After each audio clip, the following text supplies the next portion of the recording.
आज हम आपके लिए एक और नई वीडियो के साथ हैं जिसमें हम लोग प्रीवियस ईयर के क्वेश्चन पढ़ेंगे। सभी इम्पोर्टेंट रहेंगे क्योंकि कई बार कई एग्जामों में आए हुए हैं। जिसमें हम लोग देखेंगे कि ज्योग्राफी के जो क्वेश्चन हैं और इतने इम्पोर्टेंट हैं कि इसमें से आप लोग अगर जितने भी प्रीवियस ईयर के हैं क्वेश्चन, अगर सभी को आप लोग देखते हुए और पढ़ते हुए चलेंगे एक कंठस्थ याद करते हुए, तो आपको ज़रूर ही इसमें से देखने को मिलेंगे।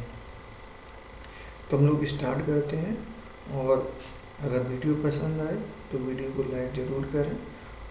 अगर ऐसे ही वीडियो पाना चाहते हैं तो चैनल को सब्सक्राइब करके बेल आइकन भी प्रेस करें।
देखते हैं हम लोग पहले क्वेश्चन के साथ। और हमारा पहला क्वेश्चन क्या रहेगा?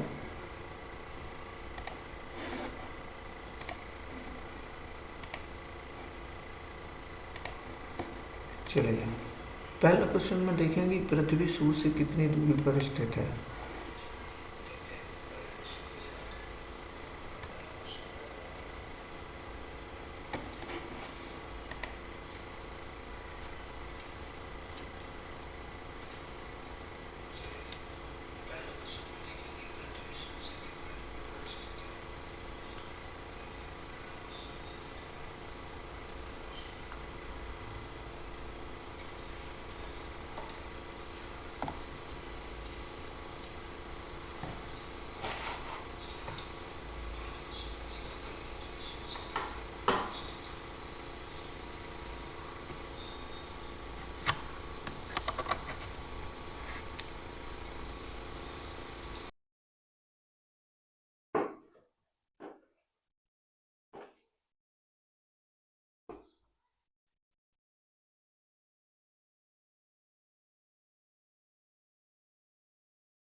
देखते हैं पहले क्वेश्चन को।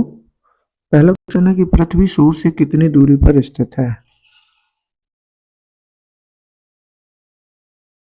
तो पृथ्वी सूर्य से कितनी दूरी पर स्थित है, इसका ऑप्शन नंबर हमारा फर्स्ट करेक्ट हो जाएगा। 149।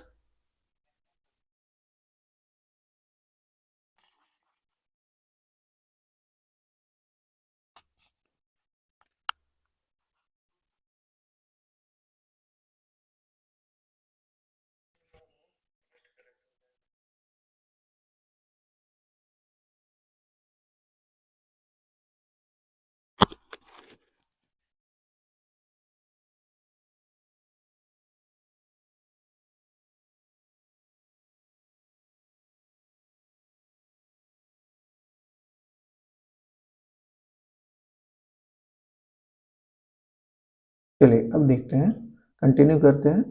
वॉइस क्लियर आ रही होगी। तो देखते हैं कि 1,49,600 जो किलोमीटर है वो पृथ्वी जो है सूर्य से दूरी है कितनी, 1,49,600 किलोमीटर।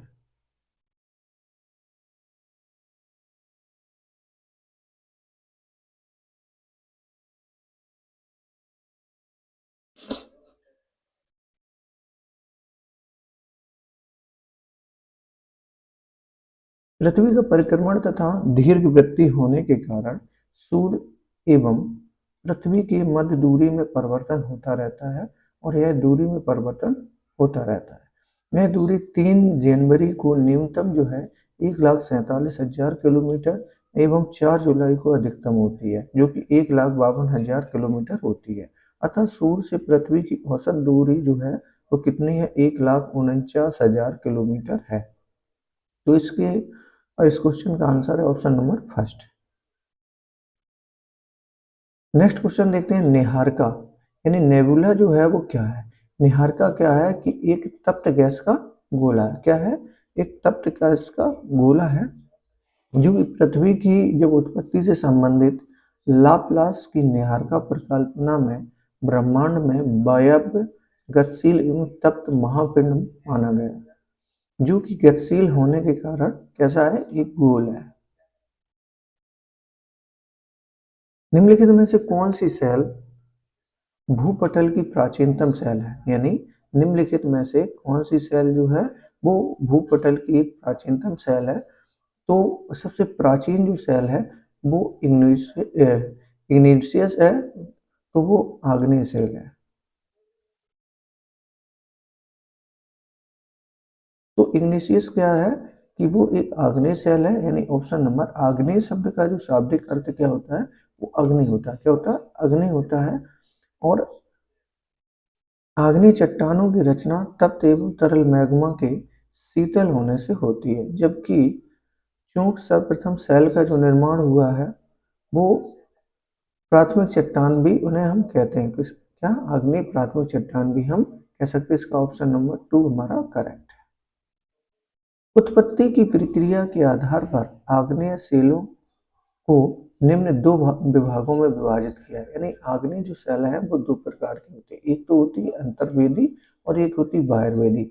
अंतर्वेदी क्या होता है, क्या होती है, जो अपने कण जो है यानी भूपरत के अंदर ही जो भेदती है उसे हम अंतर्वेदी, और जो बाह्यवेदी जो बाहर निकल आती है उसे हम बाह्यवेदी कहते हैं। यानी उत्पत्ति के आधार पर आग्नेय सेलों को अंतर्वेदी और बाह्यवेदी में विभाजित किया गया, जबकि अम्ल एवं क्षार प्रधान को रासायनिक संरचना बड़े कणों एवं छोटे कणों या बड़े कणों के आधार पर तथा विस्फोटक एवं शांत प्रकार का विभाजन जो है वो बहिर्वादी चट्टानों का विभाजन है।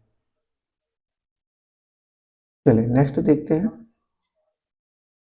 ज्वालामुखी उद्गार के समय मोड़ कर पर्वतों की अपनति तथा अवनति में लावा का जमाव हो जाता है।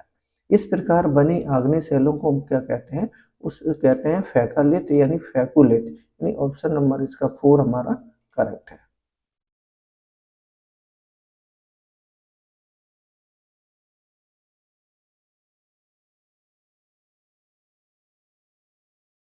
देखते हैं कि जब बलन द्वारा उठे हुए जो भाग होता है उसे हम कहते हैं आंटिक्लिन यानी अपनति कहते हैं, तथा नीचे झुके हुए भाग को अवनति यानी सिंक्लिन कहते हैं। तो सिंक्लाइन जो कहते हैं उसे हम अवनति, जो नीचे झुके हुए भाग होते हैं।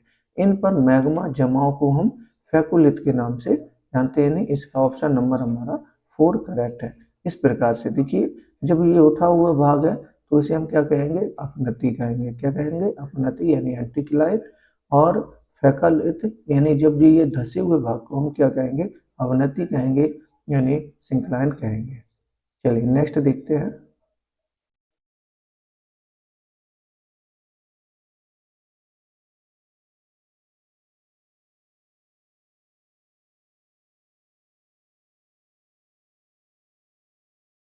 विश्व की सबसे लंबी रिफ्ट घाटी क्या है। तो विश्व की सबसे लंबी जो रिफ्ट घाटी है वो जोर्डन नदी घाटी है। यानी जॉर्डन जो नदी घाटी है वो विश्व की सबसे लंबी लगभग 5,000 किलोमीटर है, जो जॉर्डन घाटी में प्रारंभ होकर लाल सागर बेसिन होते हुए जाम्बेजी नदी तक है।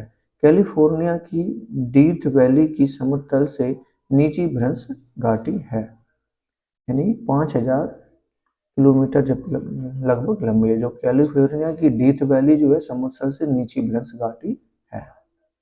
नेक्स्ट है कि जब ज्वालामुखी मुख का विस्तार अत्यधिक हो जाता है तो उसे हम किस नाम से जानते हैं?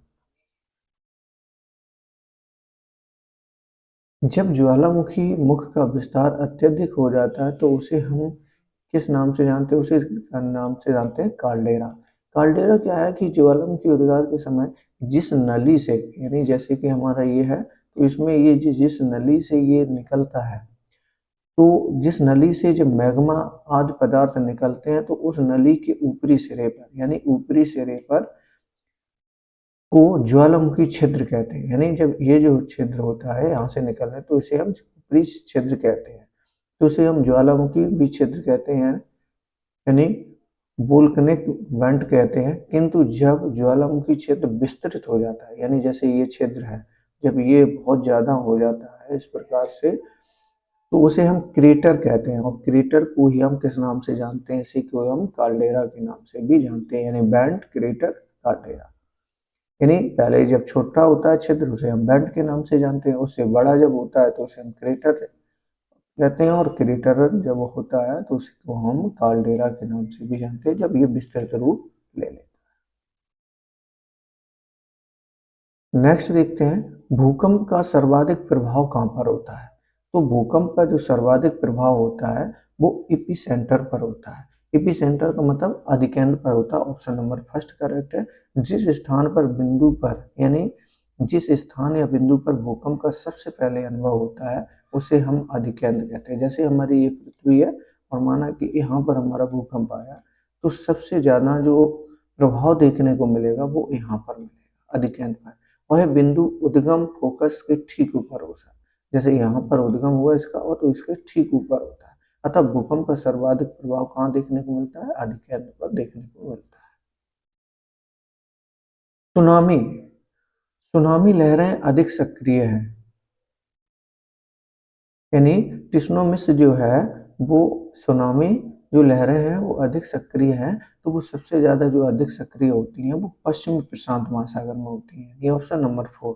जब समुद्र में भूकंप जनित लहरों को सुनामी कहा जाता है और प्रशांत महासागर के लगभग चारों तरफ भूकंपीय पेटी पाई जाती है, किंतु सुनामी से सर्वाधिक प्रभावित देश जो है वो जापान है, जो पश्चिमी प्रशांत महासागर में पड़ता है। इसका ऑप्शन नंबर करेक्ट 4 है। चलिए नेक्स्ट देखते हैं वहनन। शटरिंग की प्रक्रिया में चट्टानों का विघटन होने लगता है तथा चट्टानें जो है वो टूटकर बिखरने लगती हैं, तो उसे हम किस नाम से जानते हैं? तो उसे हम जानते हैं छोटे छोटे टुकड़ों में। जब वहनन में प्रक्रिया में चट्टानों का विघटन होने लगता है तथा चट्टानें टूटकर बिखरने लगती हैं तो उसे छोटे छोटे टुकड़ों में हो जाते हैं, तो उसे हम किस नाम से जानते हैं? वंजन को छोटे छोटे टुकड़ों। Option number first correct. Next, oxidation की क्रिया से निम्नलिखित किस प्रकार की चट्टानें अपघटित होती हैं? तो ऑक्सीडेशन बताना चाहेंगे कि जो ऑक्सीडेशन होता क्या है। लौह युक्त जब चट्टानों में नमी की उपस्थिति में ऑक्सीकरण की क्रिया सर्वाधिक होती है। किसकी? नमी की जब उपस्थिति होती है तो ऑक्सीकरण की प्रक्रिया सर्वाधिक होती है, जबकि चूना युक्त चट्टान जल में कार्बन डाइऑक्साइड से संयोग कर कैल्शियम बाई कार्बोनाइट निर्माण करती है। अर्थात कैल्शियम युक्त चट्टान की रासायनिक सर्वाधिक होती है, किंतु ऑक्सीडेशन की क्रिया सर्वाधिक जो है वो कहाँ होती है? लौह चट्टानों में होती है। तो किस प्रकार की चट्टानों में होती है? लौह युक्त, यानी ऑप्शन नंबर इसका फर्स्ट करेक्ट।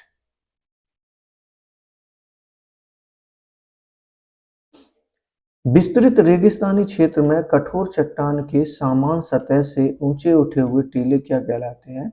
यानी विस्तृत रेगिस्तानी क्षेत्र में कठोर चट्टान के समान सतह से ऊंचे उठे हुए टीले हमें क्या कहलाते हैं? वो कहलाते हैं द्विभाग, द्वि द्विपावगिरी, यानी इंसेल वर्ग।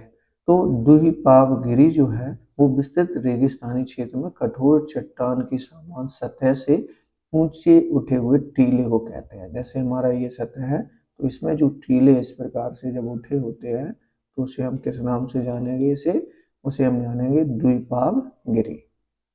नेक्स्ट, इसे हम बॉर्न हार्ट के भी नाम से जानते हैं।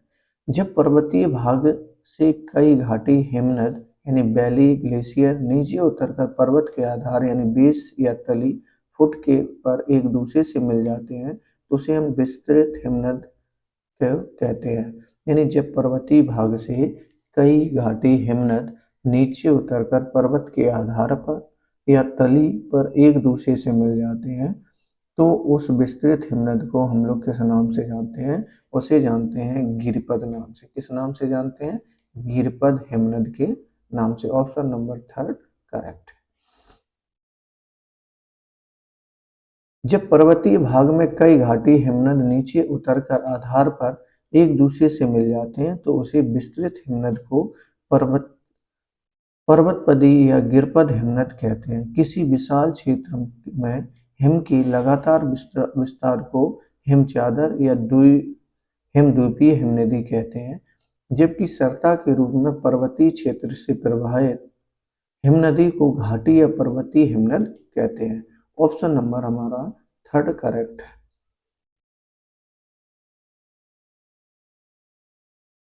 नेक्स्ट है कि निम्न में से कौन हिमानी जलोढ़ निक्षेप यानी ग्लेशियो फ्लेवियल डिपॉजिट्स का उदाहरण है? तो वो है हिमानी धौत मैदान। हिमानी धौत मैदान यानी ऑप्शन नंबर फर्स्ट हमारा करेक्ट है। हिमानी के पिघलने से प्राप्त जल एवं हिमानी के संयुक्त प्रयास से जिस अपक्षेप का निर्माण होता है उसे हम हिमानी जलोढ़ निक्षेप कहते हैं और इस क्रिया द्वारा निम्न विकल्पों में हिमानी धौत मैदान का निर्माण होता है, जिसका मोरेन हिमोड़ निक्षेप, ड्रमलिन हिमोड़ निक्षेप, फियार्ड हिमानी अपर्दन। नेक्स्ट देखते हैं गंगा का डेल्टा निम्न में से किस प्रकार का डेल्टा का उदाहरण है? तो गंगा जो डेल्टा है वो ऑप्शन नंबर थर्ड यानी चापाकार डेल्टा है। कैसा है? एक चापाकार डेल्टा है। तो जिस डेल्टा का आकार चाय के समान हो उसे हम चापाकार डेल्टा कहते हैं। अतः गंगा का डेल्टा एक चापाकार है और पश्चिमी पंजा के रूप में मिसिसिपी नदी का है और ज्वारनदमुखी नर्मदा नदी और ताप्ती का है। तो पश्चिमी पंजा मिसिसिपी और ज्वारनदमुख नर्मदा ताप्ती जो कि पश्चिम की ओर बहने वाली है। और गंगा में कैसा होता है? तो गंगा का जो होता है वो एक चाय के समान यानी चापाकार के रूप में होता है। भूमध्य रेखा पर ट्रोपोपॉज की ऊंचाई क्या होती है? तो ट्रोपोपॉज की जो ऊंचाई होती है वो 17 से 18 किलोमीटर होती है। यानी ट्रोपोस्फियर की सीमा पर स्थित संक्रमण क्षेत्र को हम ट्रोपोज के नाम से जानते हैं। भूमध्य रेखा पर इसकी ऊंचाई जो है 17 से 18 किलोमीटर तथा ध्रुवों पर अगर देखें तो यह 7 से 8 किलोमीटर भी होती है, जिसके कारण भूमध्य रेखीय क्षेत्र में संवहन तरंगों का अधिक ऊंचाई तक जाना होता है। नेक्स्ट है ठोस स्थलीय धरातल में ऊष्मा संचार का एकमात्र साधन निम्न में से कौन सा है? तो ठोस स्थलीय धरातल में ऊष्मा संचार का एकमात्र साधन जो है निम्न में से कौन सा है? तो वो ऑप्शन नंबर फर्स्ट है यानी कंडक्शन है, जिसे हम चालन के नाम से जानते हैं। ऊष्मा संचरण तीन विधियों यानी चालन जो है संवहन और विकिरण के माध्यम से होता है। ठोस में जो होता है वो चालन विधि द्वारा होता है और गैस और द्रवों की बात करें तो उसमें संवहन क्रिया होती है और विष माध्यम की अगर बात करें तो उसमें विकिरण होता है, रेडिएशन जिसे हम लोग कहते हैं, और संवहन यानी कन्वेंशनल कहते हैं। चलिए नेक्स्ट देखते हैं पठारों में व्यक्तियों का प्रमुख व्यवसाय क्या होता है? तो पठारों में व्यक्तियों का जो प्रमुख व्यवसाय होता है वो पशुपालन होता है। क्या होता है? पशुपालन। नेक्स्ट, डोल ड्रम्स की स्थिति में निम्न में से किस वायुदाब पेटी में है जिसकी उत्पत्ति तापीय कारणों से होती है? तो इसका ऑप्शन नंबर है 4 यानी भूमध्य रेखीय निम्न दाब पेटी। डोल ड्रम्स की स्थिति किस वायुदाब पेटी पर होती है? तो भूमध्य रेखीय निम्न दाब पेटी। भूमध्य रेखा के दोनों तरफ 5 अंश उत्तरी तथा दक्षिणी अक्षांशों के मध्य स्थित कम दाब या क्षेत्र डोल्ड्रम कहलाता है, क्योंकि यहाँ पर क्षैतिज हवाएं नहीं चलती अतः यहाँ शांत क्षेत्र है। इसका कारण सूर्य का वर्ष भर यहाँ पर लंबवत चमकता है।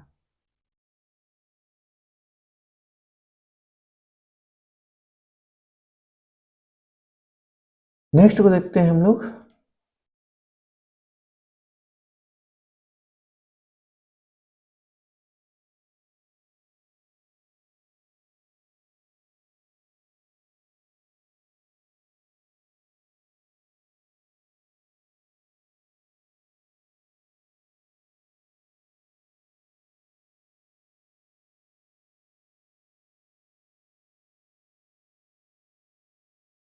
निम्न में से कौन सा स्थानीय पवन शुष्क तथा ठंडे पवन का उदाहरण है?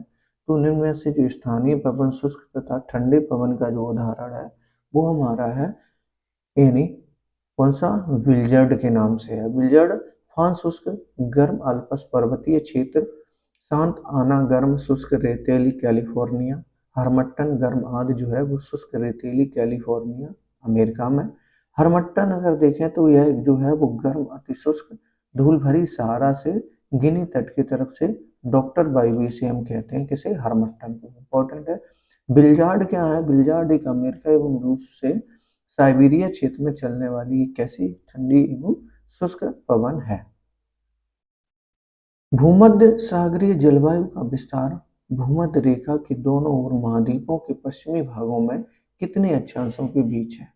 तो इसका करेक्ट आंसर है 30 से 38 तक। यानी भूमध्य सागरीय जलवायु का विस्तार दोनों गोलार्धों में 30 से 40 अक्षांशों के मध्य पाया जाता है और इस जलवायु में ग्रीष्म ऋतु, शुष्क एवं शीत ऋतु में पछुआ पवन पेटी में आने के कारण वर्षा होती है। इसका मुख्य क्षेत्र जो है वो हमारा कौन सा करेक्ट है, यानी तीसरा करेक्ट है। इसके जो मुख्य क्षेत्र है भूमध्य सागर के चारों तरफ के देश, दक्षिणी कैलिफोर्निया, मध्य चिली, दक्षिण अफ्रीका का दक्षिण पश्चिमी भाग और दक्षिणी ऑस्ट्रेलिया इसके मुख्य भाग हैं।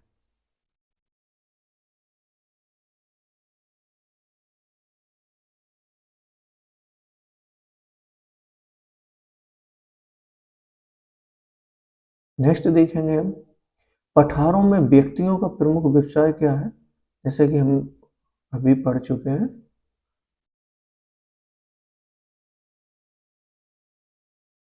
ये इसको डबल हो गया है। चलिए नेक्स्ट देखते हैं। नेक्स्ट है कि महाद्वीपीय शेल्फ की औसत गहराई कितनी है?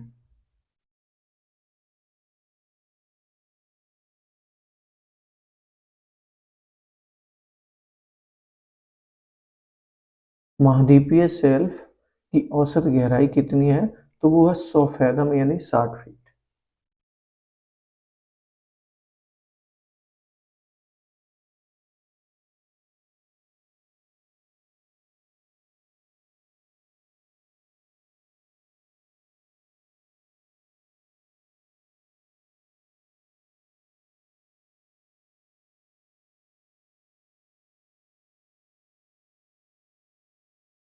कितनी है? 100 फैदम यानी 60 फीट। महाद्वीपीय मग्न तट या महाद्वीपीय शेल्फ जल में डूबे हुए महाद्वीपीय भाग हैं जिनकी औसत जो गहराई है वो कितनी है? वो 100 फीदम यानी 60 फीट है। जहाँ पर तट से लगे उच्च पर्वतीय भाग होते हैं वहाँ पर मग्न तट की जो क्या है चौड़ाई कम होती है, जैसे कि रॉकीज एवं एंडीज के पास का तट।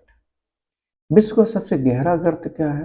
तो विश्व का सबसे गहरा गर्त है मेरियाना गर्त। कौन सा है? मेरियाना गर्त।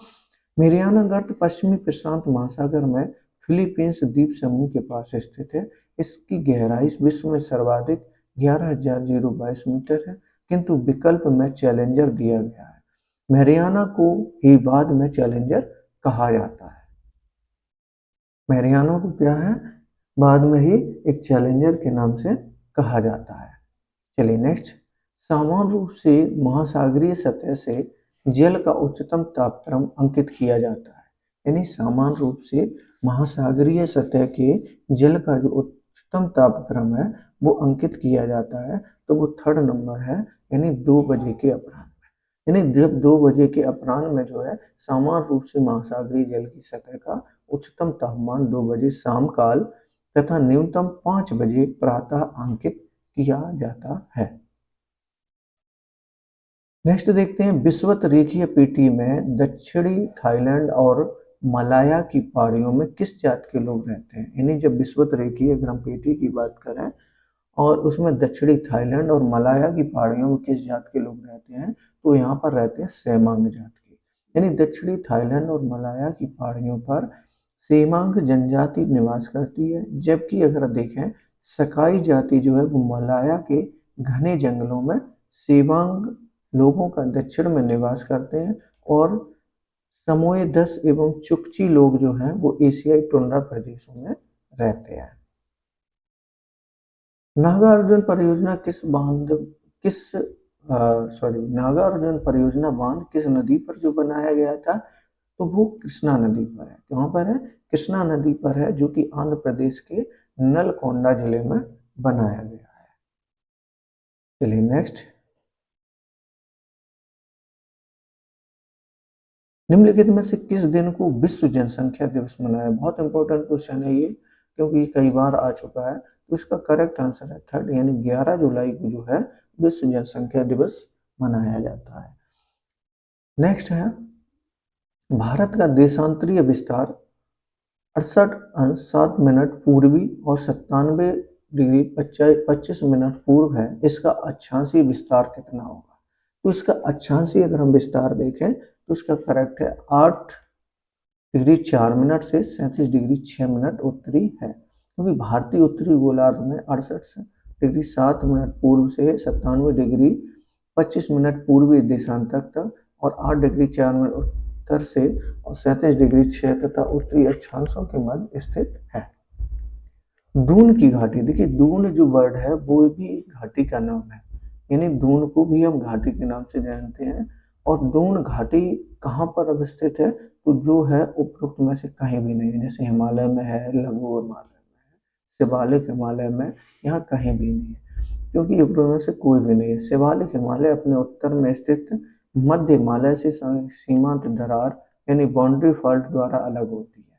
यहाँ पर अनेक घाटियां पाई जाती हैं, जिन्हें पश्चिम और मध्य भाग में दून और पूर्व में द्वार भी कहा जाता है, अतः विकल्प इसका 4 सही है। अगर हम जैसे बात करें देहरादून, तो देहरादून एक दून घाटी जो कि उत्तराखंड में स्थित है। जाड़े के दिनों में भारत के उत्तर पश्चिमी भाग में वर्षा होती है। जाड़े के दिनों में क्या होता है? भारत के उत्तरी पश्चिमी भाग में वर्षा होती है।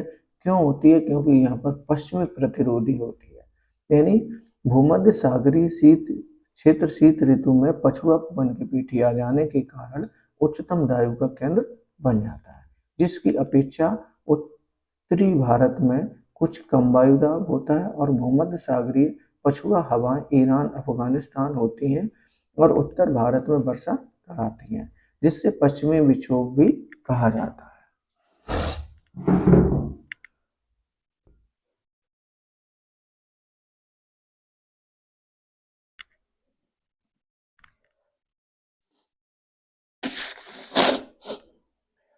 नेक्स्ट देखते हैं, हमें सूची फर्स्ट और सेकंड से सुमेलित करना है और उसमें हमें करेक्ट आंसर चुनना है। जैसे कि हमारी कृष्णा नदी है, कृष्णा नदी नागार्जुन पर परियोजना है, ये करेक्ट है।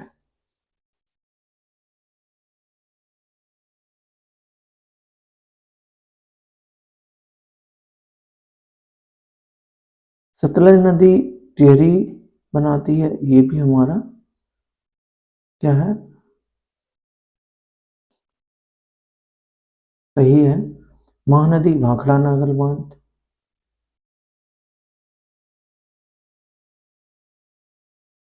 और भागीरथी हीराकुंड बांध। तो महानदी जो है, सॉरी, भागीरथी जो है वो हीराकुंड बांध, यानी इसका अगर हम करेक्ट देखें तो पहले का हमारा पहला सही हो जाएगा, दूसरे का टेहरी बांध भी हो जाएगा, महानदी जो है वो भाखड़ा नागल बांध भी बनाती है, भागीरथी जो है वो हीराकुंड भी, और हीराकुंड भी ये बनाती है।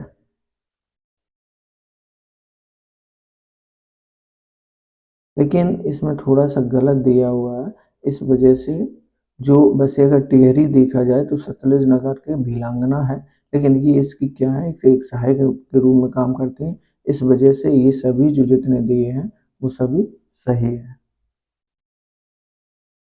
यानी इसका ऑप्शन नंबर फर्स्ट हमारा करेक्ट है। नेक्स्ट देखते हैं, भारत में कौन सा पतन लौह अयस्क निर्यात करने वाला सर्व प्रमुख पतन है? आप लोग कमेंट में भी आंसर दे सकते हैं। भारत का कौन सा पतन लौह अयस्क निर्यात करने में वाला सर्व प्रमुख पतन है? तो वो है पहला मर्मगांव, यानी गोवा राज्य लौह अयस्क उत्पादन का अधिकांश भाग निर्यात करता है। मारमा गोवा गोवा राज्य का पतन है जो निम्न में सर्वाधिक लौह अयस्क का निर्यात करता है। कोचीन गर्म मसालों में एवं नारियल का निर्यात करता है, जबकि मुंबई पेट्रोलियम एवं रसायन का मुख्य निर्यातक बंदरगाह है।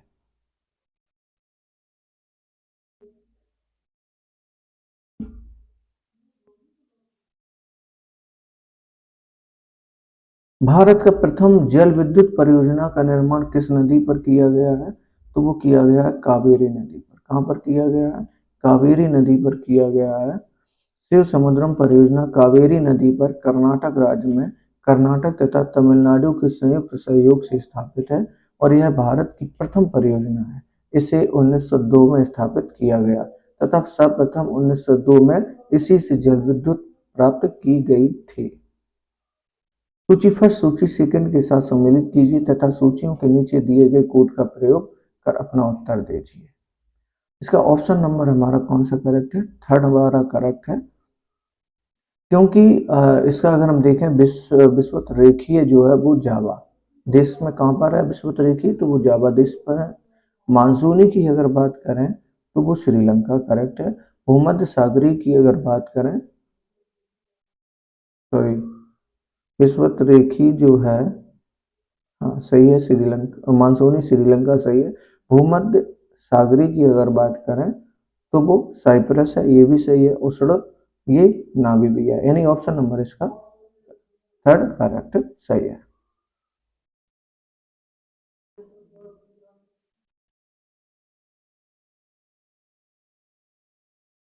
विश्व के 4 विशाल नगरों की जनसंख्या का आकार के अवरोही क्रम में सही अनुक्रम क्या होगा? तो विश्व की 4 विशाल नगरों की जनसंख्या का सही अवरोही क्रम हमारा क्या होगा? तो वो होगा जैसे टोक्यो, फिर मैक्सिको सिटी, मुंबई, न्यूयॉर्क।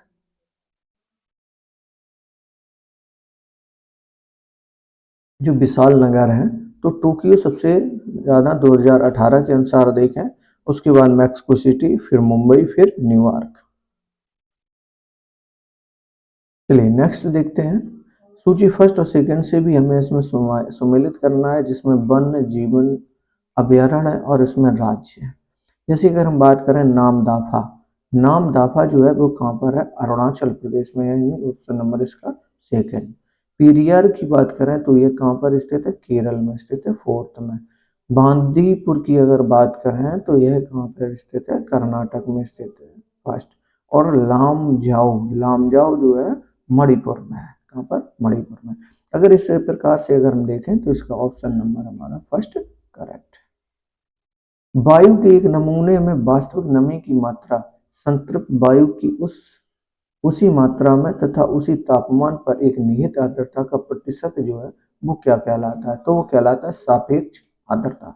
यानी किसी निश्चित वायुदाब एवं तापमान पर वायु के निश्चित आयतन में जलवाष्प की वास्तविक मात्रा तथा उसी दाब एवं ताप पर उसी आयतन की वायु को संतृप्त करने के लिए आवश्यक जलवाष्प की मात्रा के अनुपात को हम उस वायु की सापेक्ष आर्द्रता कहते हैं। इसे प्रतिशत में व्यक्त भी किया जा सकता है। निम्नलिखित में से किस नदी द्वारा पक्षीपाद डेल्टा का निर्माण किया गया है? तो इसे किया गया है मिसिसिपी नदी में। किसमें किया गया? मिसिसिपी नदी। अमेजन जो है एक्सवेरी, मिसिसिपी पंछीपाद, गंगा चापाकार, नील चापाकार।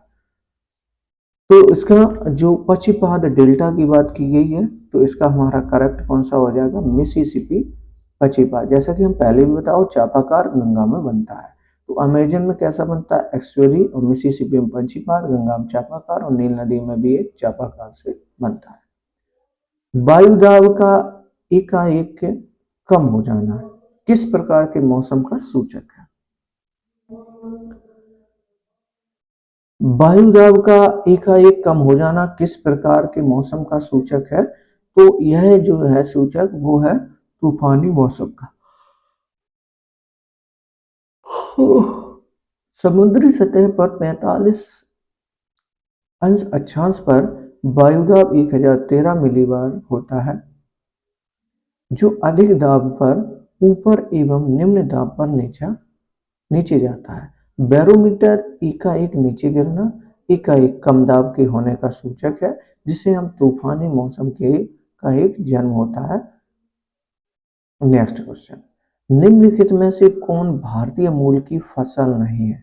तो भारतीय मूल की जो फसल में से नहीं है, तो वो मक्का जो है वो नहीं है, क्योंकि मक्का का जो मूल स्थान है वो दक्षिण अमेरिकी है, जबकि शेष जो है जैसे चावल, गन्ना, हम ये भारत की है।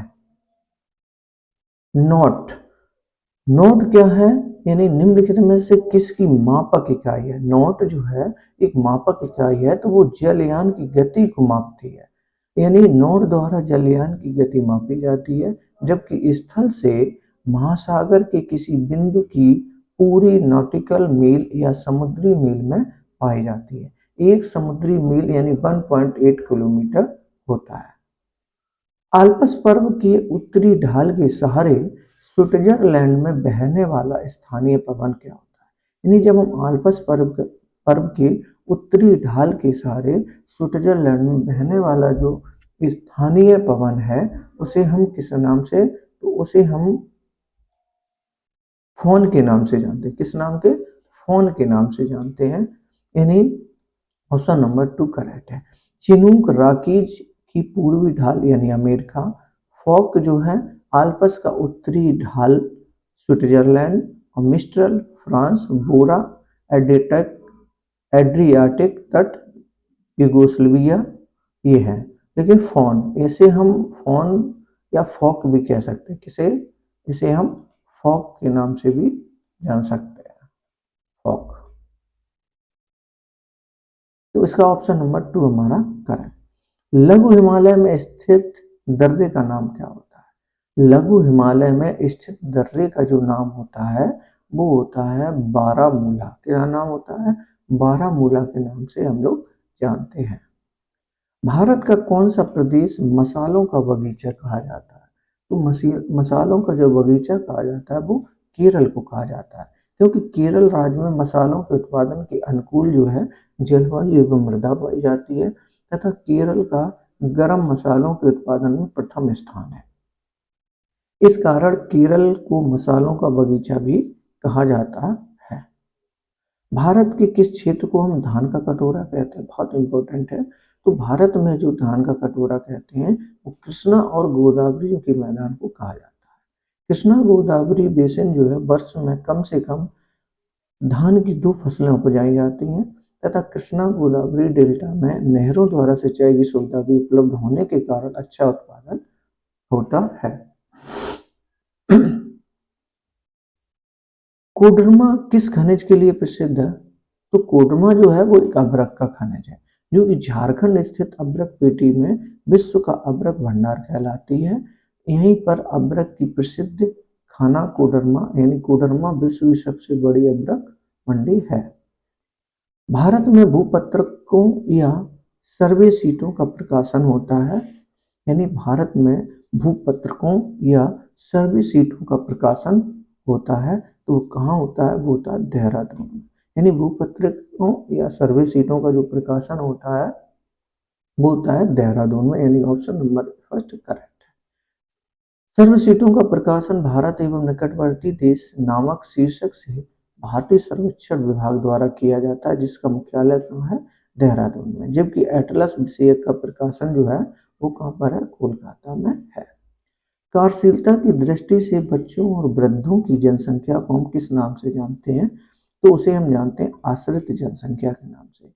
यानी विश्व परिप्रेक्ष्य में 15 वर्ष से कम एवं 65 वर्ष से अधिक उम्र की जनसंख्या को हम आश्रित जनसंख्या कहते हैं, क्योंकि यह जनसंख्या का भाग जो है प्रौढ़ जनसंख्या पर निर्भर रहता है। निर्भरता अनुपात विकासशील देशों में अधिक पाया जाता है। निम्नलिखित में से कौन सा द्वीप भारत और श्रीलंका की मध्य स्थित है? यानी निम्नलिखित में से कौन सा द्वीप जो है भारत और श्रीलंका के मध्य स्थित है? वो है रामेश्वरम। कौन सा है? रामेश्वरम। एलिफेंटा श्रीलंका में दर्रा है जो जाफना प्रायद्वीप के शेष देश से अलग करता है, जबकि लक्षद्वीप अरब सागर करता है। जबकि लक्षद्वीप अरब सागर में एवं क्यू मोरे द्वीप गंगा के मुहाने के पास है। रामेश्वरम द्वीप भारत एवं श्रीलंका के बीच धनुषकोडी पर स्थित है।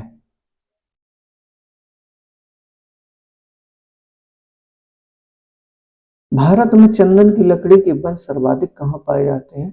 तो भारत में जो चंदन की लकड़ी का जो सर्वाधिक वन है वो पाया जाता है नीलगिरी की पहाड़ियों में। कहाँ पाया जाता है?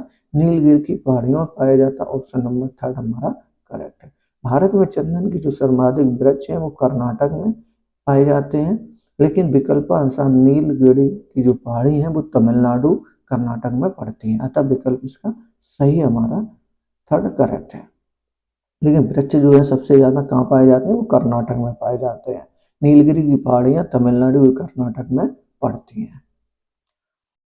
मानचित्र रचना में अक्षांश एवं देशांतर रेखाओं का उपयोग सर्वप्रथम किस देश के विद्वानों द्वारा किया गया है? तो वो यूनानी विद्वानों द्वारा किया गया। किसके?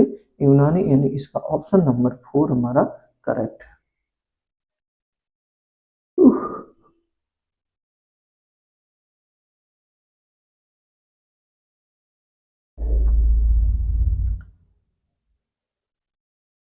चलिए नेक्स्ट देखते हैं।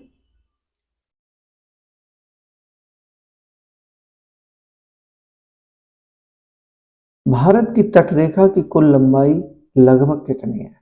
तो भारत की तटरेखा की जो कुल लंबाई है लगभग जो है 75 यानी 7,516 किलोमीटर। भारत की मुख्य भूमि की तटरेखा की लंबाई 6100 किलोमीटर है। मुख्य भूमि की बात की जा रही है तटरेखा की, यानी भारत की मुख्य भूमि की तटरेखा अगर देखी जाए तो ये 6100 किलोमीटर, जबकि अगर द्वीपों समेत अगर देखी जाए तो 7,516.6 किलोमीटर है। जबकि स्थलीय सीमा रेखा की लंबाई 15,200 किलोमीटर है। निम्नलिखित में से कौन सा युग्म जो है वो सुमेलित नहीं है?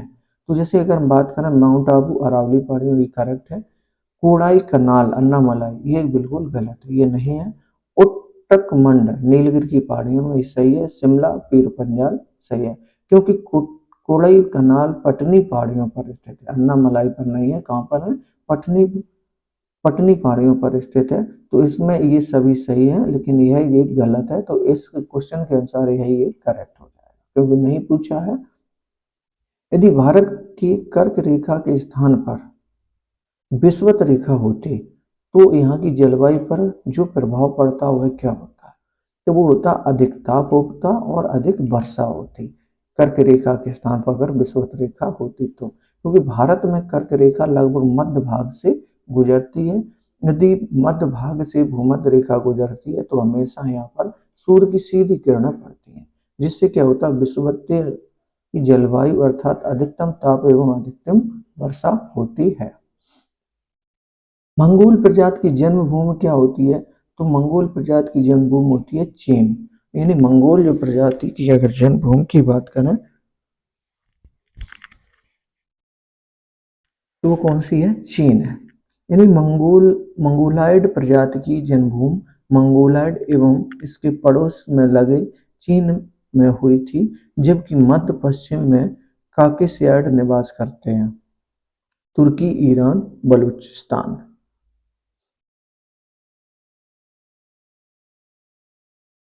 निम्नलिखित में से कौन सा नगर जो है वो राष्ट्रीय राजमार्ग संख्या 7 पर स्थित है? तो कौन सा नगर जो है वो राष्ट्रीय राजमार्ग संख्या 7 पर स्थित है? तो वह कोयम्बटूर। बाकी सभी नगर जो है वो राष्ट्रीय राजमार्ग के साथ, सॉरी, इसमें नहीं पूछा है तो नहीं जो है वो कोयम्बटूर है, और बाकी जितने हैं वो सभी जो है राजमार्ग संख्या 7 पर स्थित है। वाराणसी, नागपुर, कन्याकुमारी 7 पर है, कोयम्बटूर नहीं है। इसका करेक्ट आंसर 4 है क्योंकि नहीं पूछा गया। निम्नलिखित में से किस प्रदेश में रेल मार्ग का सबसे बड़ा जाल बिछा है? तो किस प्रदेश में रेल मार्ग का सबसे बड़ा है? तो वो है उत्तर प्रदेश में। रेल मार्ग का सबसे बड़ा जाल उत्तर प्रदेश में है, जिसका मुख्य कारण है समतल भूमि और सघन जनसंख्या। चलिए नेक्स्ट देखते हैं।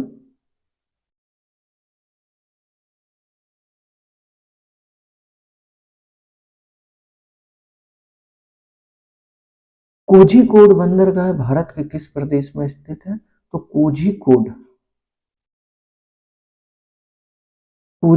भारत के किस बंदरगाह में स्थित है?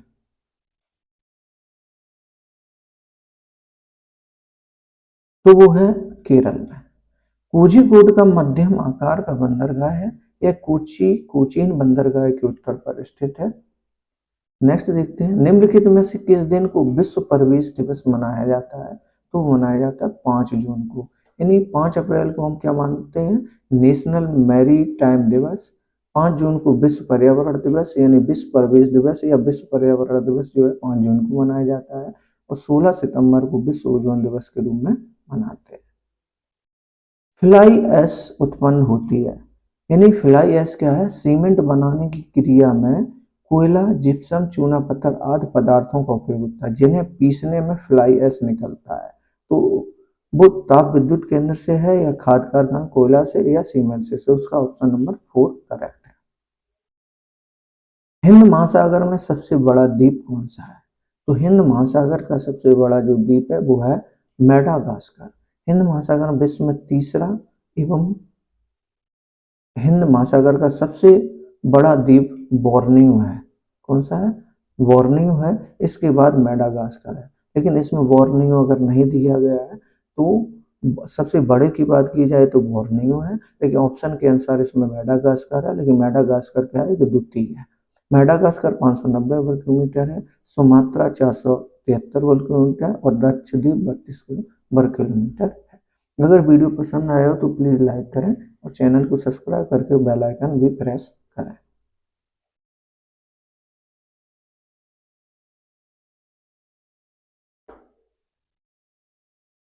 अति रूपांतरण जो है वह क्रिया है जिसमें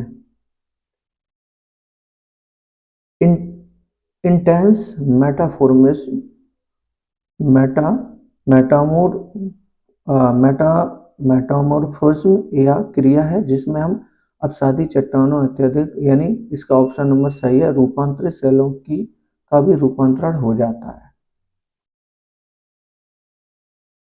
मेटामॉर्फिज्म जो क्रिया है उसमें क्या है? रूपांतरित सेलों का भी रूपांतरण हो जाता है। इसका ऑप्शन नंबर 3 हमारा करेक्ट है। जब किसी रूपांतरित चट्टान का रूपांतरण हो जाता है तो इस घटना को अति रूपांतरण कहा जाता है, और रूपांतरित चट्टान पुनः रूपांतरित हो जाती है, जैसे सिलेट, सिस्ट और सिस्ट फाइलाइट। वीडियो पसंद आए तो प्लीज वीडियो को लाइक करके चैनल को सब्सक्राइब करके बेल आइकन प्रेस करें। हम लोग मिलेंगे नेक्स्ट वीडियो में, और इसी वीडियो के साथ आज का वीडियो यहाँ समाप्त करते हैं। कल पढ़ेंगे इसी चैनल के माध्यम से। तब तक के लिए धन्यवाद।